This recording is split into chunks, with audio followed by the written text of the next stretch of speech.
excited for it to come out April 1st. This is a bit of a departure for you. You know, you're setting up a novel in this time, as opposed to in the past where it's just been nonfiction, telling the story as it happens.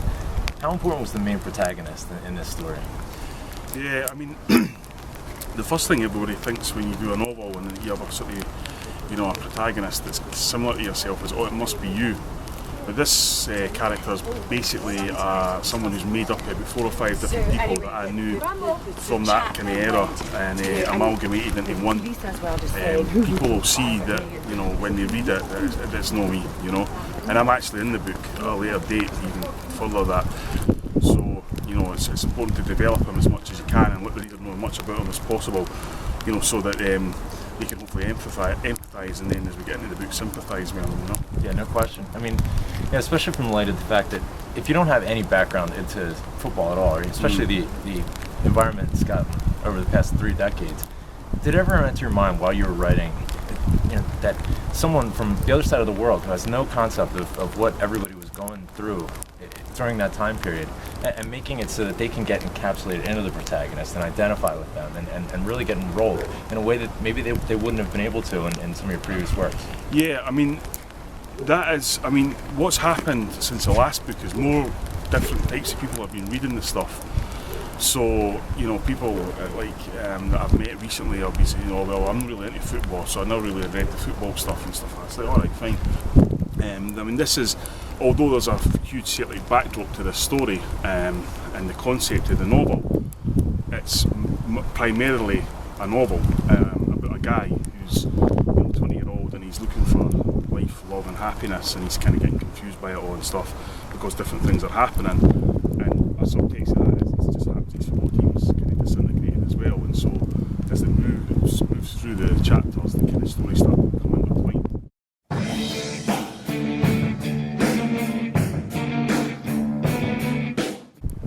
Speaking about what's relevant and what's stayed constant over the past 20 years, you know, so much is the same, but so much is different, you know.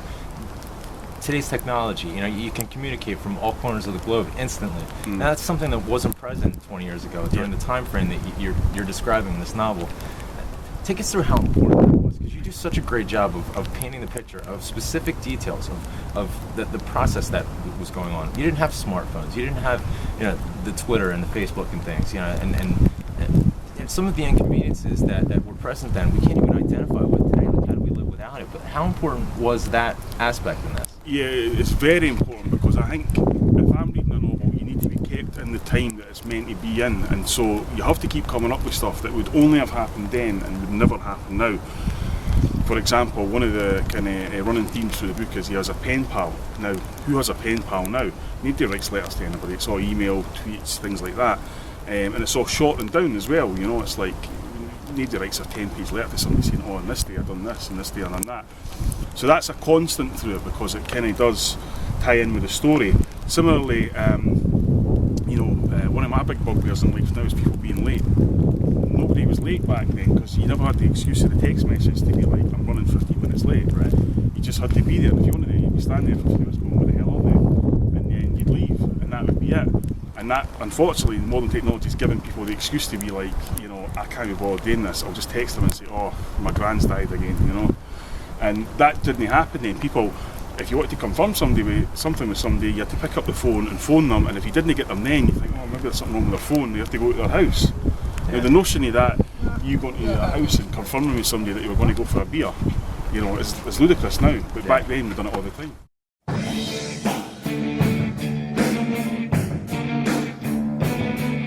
Yeah. What are some of the takeaways that you want your readers, especially some of the younger folks who may have been too young to, you know, been out and about and you know, really have come of age in times when you've only had smartphones? What are some of the takeaways that you want them to get from it? Maybe a greater appreciation for what was going on then? Yeah, I mean, I think a big inspiration for me for this novel was the movie Quadrophenia.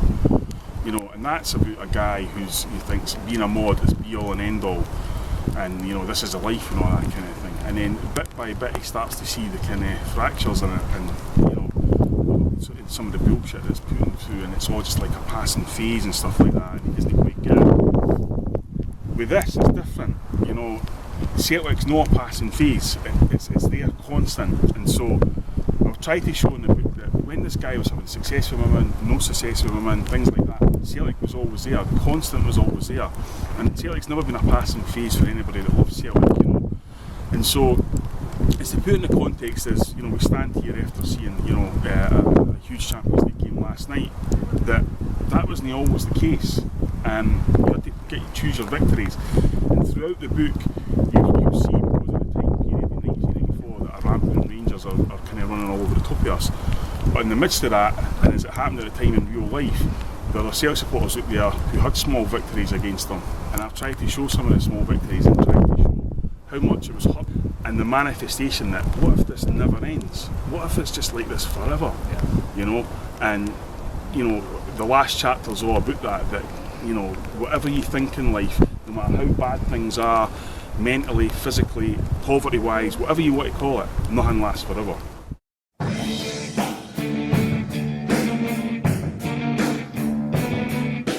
Yeah, definitely. But like you say, the constant there is Celtic. You know, Celtic has been.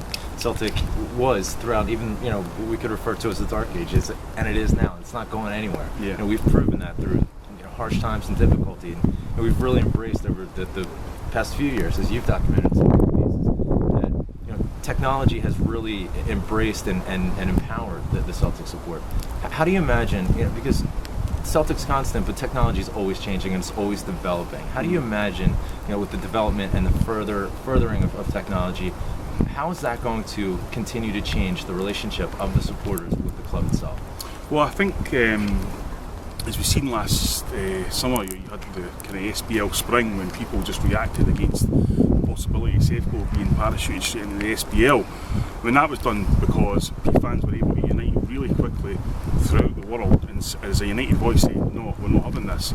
I know it's a weird word to use with Salesforce, but the kind of unionisation of the support is getting stronger and stronger, because we're all kind of like in this big union of Celtic supporters that we call the Celtic family, and we all like to help each other and all that. Of course we have arguments and stuff like that, but the reality is, you know, I went to Dublin at the weekend and I got picked up by a guy I'd never met in my life before because he was a Celtic supporter, you know, and these things are happening all the time, and that's the bond that's there, and that's what allowed Celtic to go global. It was the internet and the realisation of how many people out there care about that football team in Glasgow kicking the ball in the net. And that was kind of why we're kind of on a global stage with a worldwide fan base now, is because of that technology. And the technology will make us stronger, whether the club embrace it or no. The fans have already embraced it. You see them all out, all the podcasts, websites, you know, Twitter accounts, blogs and all that. You know, they're moving on, they're evolving all the time, and you know, long may it continue.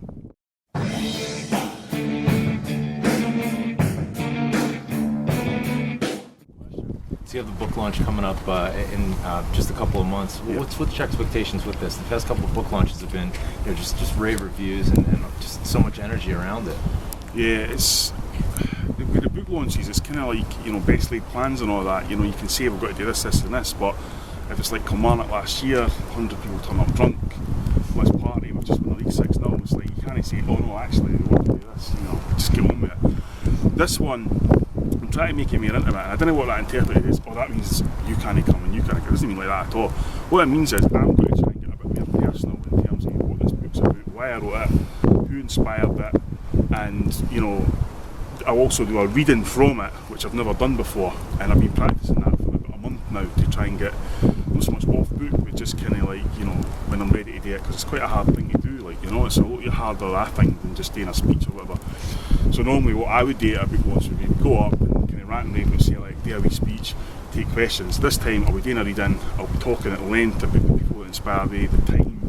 You know, we'll have a 90s kind of feel to it, we'll have some 90s music going on, and hopefully people will go away and think. You know, that's the thing I want them to go away, just go away and think about what it was like, because a lot of the people in there will have experienced exactly the same thing as me, and hopefully they'll be like, aye, I remember that. But other people, you know, who are just maybe 20, 25 year old, never experienced it, and sort of like, Jesus, was it that bad? And did I have a... So yeah, it was bad and it was horrific at times, but there were some good moments, you know, and there's bits in the book where at the worst possible times for Celtic, wee bits of inspiration were coming, you know, and this was the thing that kept us going all the time. Is this club's too big to no survive, and it's too many people care about it. So it will happen, and when it did, you're like, yeah, that's what should happen, and people would automatically think, well, that's always would happen. Well, last year told us different.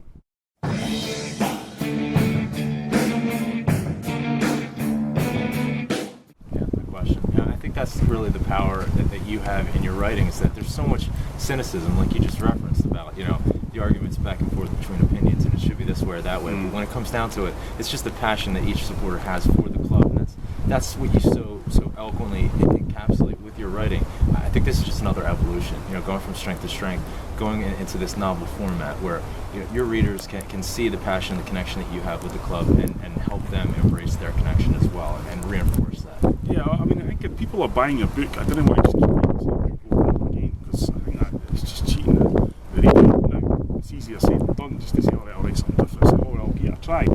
But I couldn't have tried this at the start of writing books again. You had to establish yourself a wee bit and say, get a wee tiny bit of credibility and say, well, I'm going to try this now, Yeah.